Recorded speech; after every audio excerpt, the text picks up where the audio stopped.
This is it. Don't get scared now. It's too late! I've spent too much time in this body! I'm fucking trapped in here! What the hell? When you really think about it, Home Alone and Child's Play are two sides of the same wild coin. One is wrapped in Christmas cheer and family warmth, while the other drips with chaos and horror. Yet somehow both tell the story of a kid pushed to the limit. On one end, you have Kevin, the kid every child dreamed of being. He outsmarted adults with traps, paint cans, fire, and pure confidence. On the other end, you have Andy Barclay, the kid who learned that not all toys are your friends, especially when one's possessed by the soul of a serial killer named Charles Lee Ray. Home Alone delivered heart, comedy, and imagination. Child's Play brought fear, survival, and dark humor. Both defined their era in completely different ways. The first Home Alone exploded in 1990 and instantly became a holiday tradition. It had charm, chaos, and the perfect balance between slapstick and sincerity. Kevin's journey from being a forgotten kid to becoming a brave defender of his home hit audiences on an emotional level. Home Alone 2, Lost in New York, took that same formula and made it bigger. The city, the traps, the music, it felt like magic. Then came Home Alone 3, which introduced new characters and a new setting. It had clever ideas, but missed that special connection the first two had. Without Kevin and the Wet Bandits, the series lost its heartbeat. Meanwhile, Child's Play hit theaters in 1988 and terrified audiences everywhere. It was smart, creepy, and deeply unsettling. Andy's innocence clashed perfectly with Chucky's cruelty, creating one of horror's most memorable rivalries. Child's Play 2 took everything great about the first film and cranked it up. Chucky became funnier, meaner, and more iconic. The effects improved. The tone balanced terror with twisted humor. Then Child's Play 3 came along, aging Andy up and moving the story to military school. It changed the setting but kept the same sinister energy that made Chucky unforgettable. Both franchises center around isolation. Kevin is left behind by his family and has to survive on his own. Andy is dismissed by adults who think his stories about a killer doll are just childhood imagination. In both worlds, nobody believes the kid until it's too late. That's the emotional glue, independence born from neglect. Kevin uses his loneliness as motivation. Andy turns his fear into courage. Both become heroes not because they want to, but because they have to. One builds traps, the other builds bravery. Now, let's talk villains. Harry and Marv were the perfect mix of dangerous and hilarious. Every time they fell, slipped, or screamed in pain, it became comedy gold. They were dumb, determined, and totally entertaining, but Chucky was on another level. He was terrifying, vulgar, and unstoppable. He didn't need a partner. He was chaos all by himself. Yet all three villains, Harry, Marv, and Chucky, shared one fatal flaw.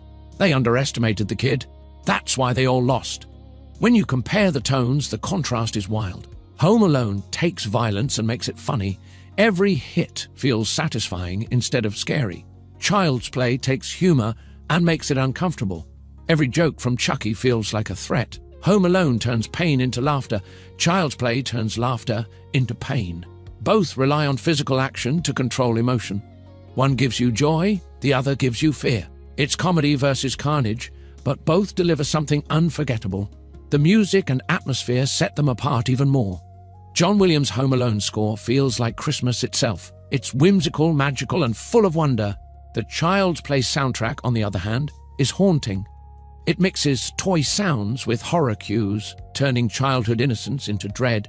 One makes you feel safe, the other makes you check under your bed.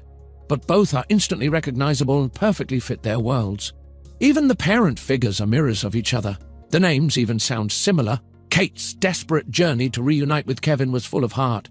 Andy's mom, Karen, fought tooth and nail to protect her son. Both mothers faced guilt and fear. Both became symbols of unconditional love. In terms of growth, Home Alone peaked early while Child's Play kept evolving. After the third Home Alone, the sequels became forgettable reboots. Child's Play stayed alive through reinvention. From Bride of Chucky to Cult of Chucky, Chucky kept changing, staying relevant through decades. Kevin, on the other hand, became frozen in time, the symbol of pure 90s nostalgia. Now imagine a crossover. It's Christmas Eve. Kevin's older now, staying home again while his family's away. He finds an old good guy doll under the tree, wrapped as a mysterious gift. At midnight, Chucky wakes up. The house becomes a battleground. Kevin sets traps more advanced than ever. Electrified floors, fire-triggered ornaments, and paint cans on motion sensors. Chucky dodges a few, fights back, and taunts Kevin every step of the way.